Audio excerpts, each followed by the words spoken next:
ಕಲಾವಂತರು ಶಾಣ್ಯರು ದೊಡ್ಡವರು ನಮ್ಗಿಂತಲೂ ಹಿರಿಯರು ರಾಮ ಮಹಾಭಾರತದೊಳಗಿಂದು ಯಾರತ್ತ ಕೇಳಿದ್ರೆ ಪಾಂಡವರೊಳಗಿಂದ ಭೀಮ್ ಇದ್ದಂಗ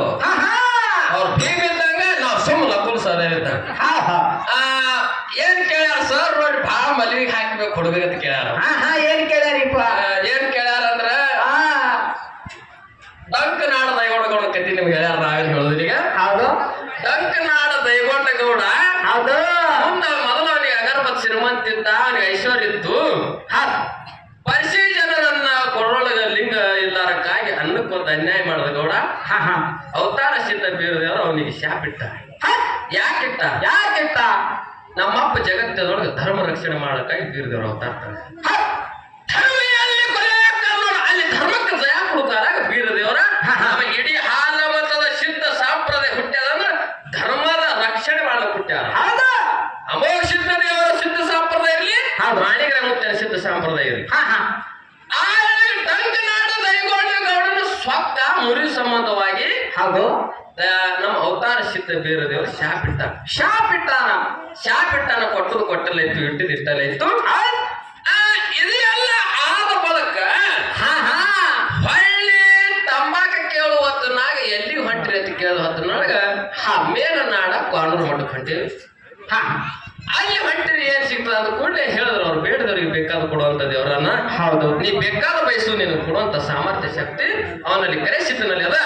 ನಾವು ಅವನ ಆತನನ್ನ ದರ್ಶನಕ್ಕಾಗಿ ಹೊಂಟಿದ ಒಂದು ಹೊತ್ತರೊಳಗ ನಾನು ಇಂಥ ಸಿರ್ತಾನಿತ್ತು ಐಶ್ವರ್ಯ ಇತ್ತು ಇಂಥದೆಲ್ಲ ಇತ್ತು ಈಗೆಲ್ಲ ಮರೆಯಾಗಿ ಹೋಗ್ಯದ್ರಿ ಹಳ್ಳಿ ಬಂದ್ರ ನನಗೆ ಏನು ಕೊಡ್ತಾನೇನು ಅಂತ ಕೇಳಿ ಹೊತ್ತನೊಳಗ ಆಗ ನೀ ದಡದಿಂದ ದುಡಿದೆ ಅಂದ್ರ ನೀ ಭಕ್ತಿದಿಂದ ಅವನಲ್ಲಿ ದುಡಿದೆ ಅಂದ್ರೆ ನೀನು ಬಟ್ಟೆ ಕೊಡ್ತಾನೆ ನಡಿ ಅಂತ ಹೇಳಿ ಹೊತ್ತನೊಳಗ ಆ ಎಳೆಗ ಡಂಕನಾಡ ದೈಗೊಂಡಗೌಡ ಹೊಲ ಹೂಡಿರ್ತಕ್ಕಂತ ನೆಗಲು ಕೊಳ್ಳನ್ನು ಹರಿದು ತಂದ ಕೇಸಿನ ಕ್ವಾಣ ಎತ್ತ ತಂದ ಕೇಸಿನ ಗುಟಿ ಕಟ್ಟಿ ಮನ್ಯಾಗ ಗೌಡ್ತಿ ಏನ್ ಹೇಳ್ಯಾನ್ರಿಪ್ಪ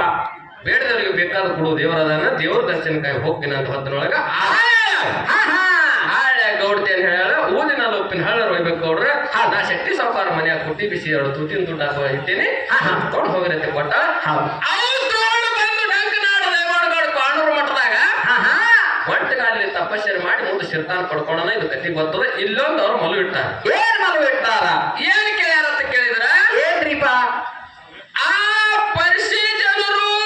ಅವ್ನು ಹೊಲ್ದಾನ ಹೈದ್ ಹೊಂಟಿದ್ರು ಹೊಲ್ದಾನ ಹೈದ್ ಹೋಗೋತನಾಗ ಇವ ಕೇಳಿ ಮನಿಗೆ ಬಂದಾನ ಮನಿಗೆ ಬಂದಾನ ಅವ್ರು ಹೋಗ್ಯಾರ ಮನಿಗೆ ಬಂದಾನ ಮನಿಗೆ ಬಂದು ಇಟ್ಟೆಲ್ಲ ಸೌರ್ಸಿ ತಯಾರಾಗಿ ಹೋಗೋಟಿಗೆ ಅವ್ರು ಮುಂದೆ ಹೋಗ್ಯಾರೋ ಏನ್ ಅಲ್ಲೇ ನಿಂತಾರೋ ಮುಂದೆ ಹೋಗಿರಂದ್ರೆ ಯಾವ ಊರ ಹೋಗ್ಯಾರ ಎಲ್ಲಿ ಭೇಟಿ ಆಗ್ಯಾರ ಹಿಂದ್ ನಿಂತಿರಂದ್ರೆ ಯಾಕೆ ನಿಂತಿರೋ ಹಿಂಗ್ ಕೇಳ್ತಾರ ನೋಡ್ರಿ ಅದೇ ಕೇಳ್ತದಂದ್ರ 9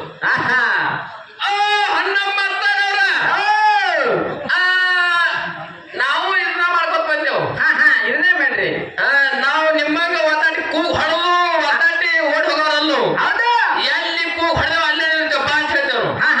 ನೀವು ಯಾಕಂದ್ರೆ ಕೂಗ್ ಹೊಡೆದ ಯಾಕಂದ್ರೆ ಹೋಗ್ಬೇಡ್ರಿ ನಿಮ್ ಪ್ರಶ್ನೆ ಉತ್ತರ ಕೇಳಿ ಹೇಳ್ರಿಪ್ಪ ಯಾವಾಗ ಡಂಕನಾಡ ದೈಗೊಂಡಗೌಡ ಕಾಣೂರು ಮಠಕ್ಕೆ ಬರ್ತ ಅಂತ ಹೇಳಿ ನೋಡು ಆ ಎಳೆಯಾಗ ದೈಗೊಂಡಗೌಡ ಅವ್ರಿಗೆ ಕೇಳ್ಯ ನಾ ಬರಾಮದಿನಿ ನೀವು ಎಲ್ಲಿಗಿರ್ತೀವಿ ಅಂದ ಹೊತ್ತಿನೊಳಗ ಅವರು ವಿಚಾರ ಮಾಡಿರ್ತ ಇವ ನಿಮ್ಗೆ ಸಿದ್ದಾಡಿಗೆ ಗೊತ್ತದಲ್ಲ ವಿಚಾರ ಮಾಡ್ರಿ ಅವರು ಮೊದಲನೇ ಸಾರಿ ಇದ್ದ ಹೊತ್ತಿನೊಳಗೆ ವಿಶ್ರಾಂತಿ ಎಲ್ಲಿ ತೊಗೊಂಡಿರ್ರಿ ಬೆಟಗೇರಿ ಭೂಮಿ ಆಗದೆ ಡಂಕನಾಡ ದೈಗೊಂಡಗೌಡನ ಹೊಲದಾಗೆ ತಗೊಂಡಿರು ಹೊಲದಾಗ ವಿಶ್ರಾಂತಿ ತಗೊಂಡು ಊಟ ಮಾಡೋ ಹೊತ್ನಾಗ ಇವ ಬಂದ ಕೇಸಿನ ಅವ್ರಿಗೆ ಅನ್ಯಾಯ ಮಾಡ್ಯಾರ ಅಲ್ಲಿ ಬಂದು ಮುಂದೆ ಅಲ್ಲಿ ವಿಶ್ರಾಂತಿ ಮಾಡ್ಬೇಕಂದ್ರೆ ಇವನ್ ಆಸ್ತಿ ಅಂತ ಸ್ನೇಹ ಹೋಗ್ಯದ ಅಲ್ಲಿ ಯಾಕೆ ವಿಶ್ರಾಂತಿ ತೋತ ಅವ್ರು ಹೇಳ್ಯಾರ ಅದೇ ಬೆಟಗೇರಿ ಸೀಮೆಯಾಗ ನೀರಿತ್ತ ಅಲ್ಲಿ ನೀರಿನ ತೌಲಿ ನಾವು ವಿಶ್ರಾಂತಿಗೆ ಇದ್ದೇವೆ ನೀನ್ ತಯಾರಾಗಿ ಬಾ ಅಂತ ಹೇಳ್ಯಾರ ಓಡುತ್ತ ಹೋಗಿ ಗೌಡ ಎಲ್ಲ ಸರ್ವ ಸಾಮಗ್ರಿಗಳ ತಗೊಂಡು ಕಿಸಿದ್ರ ಸರ್ವ ಸಾಮಗ್ರಿ ಅಂದ್ರೆ ಏನು ಅವ ತಯಾರಾಗಿ ಕೇಸಿಂದ್ರ ತುತ್ತಿನ ದುಡ್ಡು ತಗೊಂಡು ಅಲ್ಲಿ ಗೌಡ್ತಿಗೆ ಮನ್ಯಾಗ ಹೇಳಿ ಬಂದ ಕೇಸಿಂದ್ರ ಅಲ್ಲಿ ಪರಿಶೀಲನ ಕೂಡಿ ಕೇಸಿಂದ್ರ ಅಲ್ಲಿಂದ ಅವ್ರ ಜೊತೆಯಲ್ಲಿ ಅವ್ರ ಸಂಗಟ ಊಟ ಮಾಡಿಕೊಂಡು ಕಾಣೂರು ಮಠಕ್ಕೆ ಹೋಗಿ ಸಿರ್ತಾನ ಪಡ್ಕೊಂಡು ಬಂದನಂತ ನಮ್ಮ ಹಿರಿಯರ ಹೇಳಿಕೆ ನೀವು ಮುಗಿಸೋಣ ಅದಕ್ಕೆ ಬಹಳಷ್ಟು ಮಾತು ಹೇಳಾರ್ರಿ ಅದೇ ಬೆಟಗೇರಿ ಊರಾಗೆ ನೀರಿನ ಹಳ್ಳ ಅಲ್ಲಿ ನೀರಿನ ಅನುಕೂಲಿತ ವಿಶ್ರಾಂತಿ ಮಾಡ್ಯಾರ ಗೌಡ ಬರೋ ತನಕ ಹೌದ್. ಅವರು ಅವ್ರ ಜೊತೆ ಊಟ ಮಾಡ್ಕೊಂಡು ಕಿಸಿದ್ ಹೋಗ್ಯಾರ ಹಾ ಹಾ ಇಟ್ಟು ನಿಮ್ಮ ಉತ್ತರ ಖುಲ್ಲ ಹೌದ್. ಅದಕ್ಕೆ ಬಹಳಷ್ಟು ಮಾತು ಹೇಳಾರ್ದೆ ಹೇಳಾರ್ದೆ ಇನ್ನೊಂದು ಮಾತೇನು ಕೇಳೋದು